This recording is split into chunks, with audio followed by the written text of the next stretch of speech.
ಈಗ ಅಪ್ಪನ ಜೊತೆ ಒಂದು ಮೂಮೆಂಟ್ ಇರ್ಬೋದು ನಿಮಗೆ, ತುಂಬಾ ನೆನಪಿನಲ್ಲಿರುವಂತ ಖುಷಿ ನೀಡಿದಂತ ನೆನಪಿದೆ ಯಾವ್ದಾದ್ರು? ಆಕ್ಚುಲಿ ನಾನೊಂದು ಪರಿಸ್ಥಿತಿಯಲ್ಲಿ ಸುಸೈಡಿಗೆ ಅಂತ ಹೇಳಿ ಟ್ರೈ ಮಾಡಿದ್ದೆ ನನ್ನ ಮಗು ಸಣ್ಣದಿರುವಾಗ. ಹೌದು, ಅವಾಗ ಮನೇಲಿ ತುಂಬಾ ಪ್ರಾಬ್ಲಮ್, ಹಸ್ಬೆಂಡ್ ಸಪರೇಷನ್ ಇದು ಪ್ರಾಬ್ಲಮ್ ಹಾಗೆಲ್ಲ ಇರುವಾಗ ಆಗ ಡ್ಯಾಡಿ ಒಂದ್ಸಲ ಹೇಳಿದ್ದಾರೆ,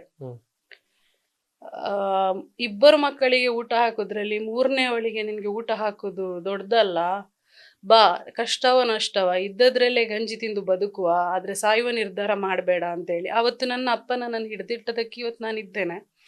ಬಟ್ ಅದು ಯಾವತ್ತು ನೆನಪು ಬರ್ತದೆ, ಇದಕ್ಕೆ ನನ್ನ ಅಪ್ಪ ಅವತ್ತು ನೀನು ಸಾಯ್ಬೇಡ ಅಂತೇಳಿ ಧೈರ್ಯ ಕೊಟ್ಟು ನಿಲ್ಲಿಸಿದ್ದು. ಈಗ ಕೆಲವೊಂದು ಅಪ್ಪಂದ್ರು ಇರ್ತಾರೆ, ಮಕ್ಕಳಿಗೆ ಸಮಸ್ಯೆ ಆದ ತಕ್ಷಣ ಅಯ್ಯಯ್ಯೋ ಮರ್ಯಾದೆ ಹೋಗ್ತದೆ, ಅದು ಹೋಗ್ತದೆ, ಇದು ಹೋಗ್ತದೆ, ಅಯ್ಯಯ್ಯೋ ಹೇಗೆ ಅಂತೇಳಿ ಇದು ಮಾಡ್ತಾರೆ. ಬಟ್ ನನ್ನ ಡ್ಯಾಡಿ ಡಿಫ್ರೆಂಟ್. ಏನೇ ಆಗ್ಲಿ ನನ್ಗೆ ಮಗಳು, ನನ್ಗೆ ಗೊತ್ತು ನನ್ನ ಮಗಳ ಬಗ್ಗೆ ಧೈರ್ಯ ಇದೆ. ನಾನು ದುಬೈಗೆ ಹೋಗ್ಲಿ, ನಾನು ಮುಂಬೈಗೆ ಹೋಗ್ಲಿ, ಕೇರಳ ಹೋಗ್ಲಿ, ಚೆನ್ನೈಗೆ ಹೋಗ್ಲಿ, ಎಲ್ಲಿ ನಾನು ಹೋಗ್ಲಿ, ನನಗೆ ಇದುವರೆ ನನ್ನ ಮಗಳು ಅಲ್ಲಿ ಹೋಗಿ ಎಂತ ಮಾಡಿದ್ಲು, ಹೇಗಿದ್ದಾಳ, ಹೀಗೆ ಇವಾಗ್ಲೂ ಹೇಳ್ತಾಳೆ. ನನ್ನ ಮಗಳಿಗೆ ನಾನು ಎಜುಕೇಶನ್ ಕೊಟ್ಟಿದ್ದೇನೆ, ನನ್ನ ಮಗಳಿಗೆ ಧೈರ್ಯ ಕೊಟ್ಟಿದ್ದೇನೆ. ನನ್ನ ಮಗಳು ಎಲ್ಲಿ ಹೋದ್ರು ಸಹ ಹುಡುಗನಾಗೆ ಅವಳು ಹೇಗೆ ಹೋಗಿದ್ದಾಳೆ ಹಾಗೆ ಬರ್ತಾಳೆ. ಅಷ್ಟು ಗಂಡು ಹುಡುಗನಾಗೆ ತಾಕತ್ತಿದೆ ನನ್ನ ಮಗಳಿಗೆ ಅಂತೇಳಿ ಯಾವತ್ತೂ ಹೇಳ್ತಿದ್ರು. ಆ ಮೂಮೆಂಟ್ನ ಮರೆಯೋದಕ್ಕಾಗಲ್ಲ. ಯಾಕೆ ಸುಸೈಡ್ ಇದು ಮಾಡಿದ್ರೆ? ಆ ಮೂಮೆಂಟ್ ಅಲ್ಲಿ ಅಷ್ಟು ಇತ್ತು, ಆ ಟ್ರಾಮಾ ಡಿಪ್ರೆಷನ್, ಅದೇ ಆ ಒಂದು ಟೈಮಲ್ಲಿ ಆ ಥರ ಇತ್ತು. ಬಟ್ ಅವತ್ತು ಡ್ಯಾಡಿ ಹಾಗೆ ನಿಲ್ಲಿಸಿ, ಈಗ ಡ್ಯಾಡಿ ಅದ್ರ ನಂತರ ಒಂದು 7-8 ಸಲ ಡ್ಯಾಡಿ ಹಾಸ್ಪಿಟಲೈಸ್ ಆಗಿದ್ರು. ಸೊ ಅವಾಗ ನನಗೆ ಅಷ್ಟು ಬೇಜಾರು ಅನ್ನಿಸ್ಲಿಲ್ಲ, ಯಾಕಂದ್ರೆ ಅವಾಗ ಡ್ಯಾಡಿ ಇದ್ದಾರಲ್ಲ ಹಾಸ್ಪಿಟಲಲ್ಲಿ, ಎಂತ ಸಹ ದೊಡ್ಡ ಪ್ರಾಬ್ಲಮ್ ಇಲ್ಲಲ್ಲ ಅಂತೇಳಿ. ಬಟ್ ಈ ಸಡನ್ ಕಾರ್ಡಿಯಾಕ್ ಅರೆಸ್ಟ್ ಒಂಥರ ನಮ್ಗೆ ಏನು ಅಂತ ಹೇಳಿದ್ರೆ ಅದೊಂದು ಶಾಕ್ ಇಂದ ಈಗಲ್ ಸಹ ಯಾರು ಸಹ ಹೊರಗೆ ಬರ್ಲಿಕ್ಕೆ ಆಗ್ಲಿಲ್ಲ.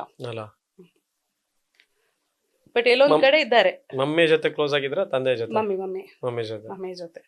ಜೊತೆ ಏನಾದ್ರು ಮೂಮೆಂಟ್ ನೆನಪಿದ್ಯಾ? ಮಮ್ಮಿಯ ಜೊತೆ ಯಾವಾಗ್ಲೂ ಮೂಮೆಂಟ್ ನೆನಪಿದೆ. ಬಿಕಾಸ್ ಏನಂತ ಹೇಳಿದ್ರೆ ನನ್ಗೆ ಮಮ್ಮಿ ಫ್ರೆಂಡ್.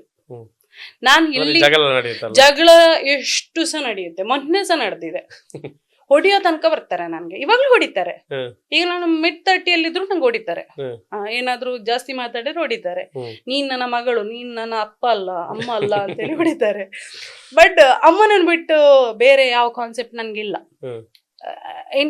ಏನು ಮಾಡೋದಾದ್ರೂ ನಾನು ಫಸ್ಟ್ ನನ್ನ ಮಮ್ಮಿ ಹೀಗೆ ಓಕೆ ಅದವ್ರಿಗೆ ಗೊತ್ತುಂಟು. ಸಪೋರ್ಟ್ ಅಂತಲ್ಲ, ಕೆಟ್ಟದಾದ್ರೆ ಬೇಡ ಅಂತ ಹೇಳ್ತಾರೆ. ಅವ್ರಿಗೆ ವಿವಲ್ಲಿ ಕೆಲವೊಂದ್ಸಲ ಅವ್ರಿಗೆ 6th ಸೆನ್ಸ್ ಅಲ್ಲಿ ಬೇಡ ಅಂತ ಇದ್ರೆ ಬೇಡ ಮಗ ಅಂತ ಹೇಳ್ತಾರೆ, ಇಲ್ಲಾದ್ರೆ ಮಾಡು. ಬಟ್ ತುಂಬಾ ಒಂಥರ ಮಕ್ಕಳನ್ನು ಹಗ್ ಮಾಡೋದು, ಒಂಥರ ಮುದ್ದು ಮಾಡೋದು, ಆ ತರ ಅಮ್ಮ ಅಲ್ಲ. ಆದ್ರೂ ನಮ್ಮಮ್ಮ ಜೋರೇ, ಬಟ್ ಆದ್ರೂ ಆ ಅಮ್ಮನ ಪ್ರೀತಿ ಒಂಥರ ಬೇರೆ ಸಾಫ್ಟ್, ಅದೊಂಥರ ಸಾಫ್ಟ್. ಸೊ ಹಾಗಾಗಿ ಅದು ಮಮ್ಮಿಯ ಬಾಂಡಿಂಗ್ ಜಾಸ್ತಿ. ಅದು ನನ್ನ ಅಪ್ಪ ಯಾವಾಗ್ಲೂ ಹೇಳೋದುಂಟು, ನೀನುಂಟು ನಿನ್ನ ಮಗಳುಂಟು, ನೀನುಂಟು ನಿನ್ನ ಮಗಳುಂಟು ಅಂತೇಳಿ. ಅದ್ರಲ್ಲಿ ಆಕ್ಚುಲಿ ಯಾವಾಗ್ಲೂ ಫಸ್ಟಿನ ಮಗಳು ಅಪ್ಪನಿಗೆ ಮುದ್ದು, ಬಟ್ ನಮ್ಮ ಮನೆಯಲ್ಲಿ 2ನೇ ಮಗಳು ಅಪ್ಪನಿಗೆ ಮುದ್ದು, ನಾನು ದೊಡ್ಡ ಮಗಳು, ನಾನು ಅಮ್ಮನಿಗೆ ಮುದ್ದು. ಹಾಗೆ ಉಲ್ಟಾ ನಮ್ಮ ಮನೆಯಲ್ಲಿ ಹಾಗೆ. ಸೊ ಎಂತ ಶಾಪಿಂಗ್ ಹೋಗೋದಾದ್ರೆ ನಂಗೆ ಒಬ್ಳಿಗೆ ಹೋಗಿ ಗೊತ್ತಿಲ್ಲ, ಮಮ್ಮಿ ಬೇಕು. ಆಮೇಲೆ ಹೋಟೆಲ್ಗೆ ಹೋಗೋದಾದ್ರೆ ಒಬ್ಳಿಗೆ ಹೋಗ್ಲಿಕ್ಕೆ ಗೊತ್ತಿಲ್ಲ, ಮಮ್ಮಿ ಬೇಕು. ಐಸ್ ಕ್ರೀಮ್ ತಿನ್ಲಿಕ್ಕೆ ಆದ್ರೂ ಸಹ ಮಮ್ಮಿ ಬೇಕು. ಮಮ್ಮಿಗೆ ಡಯಾಬಿಟಿಕ್ ಉಂಟು, ಮಮ್ಮಿಗೆ ಒಂದೊಂದ್ಸಲ ಹೈ ಆಗ್ತದೆ, ಆದ್ರೂ ನಾವು ಐಸ್ ಕ್ರೀಮ್ ತಿನ್ಲಿಕ್ಕೆ ಹೋಗ್ತೇವೆ.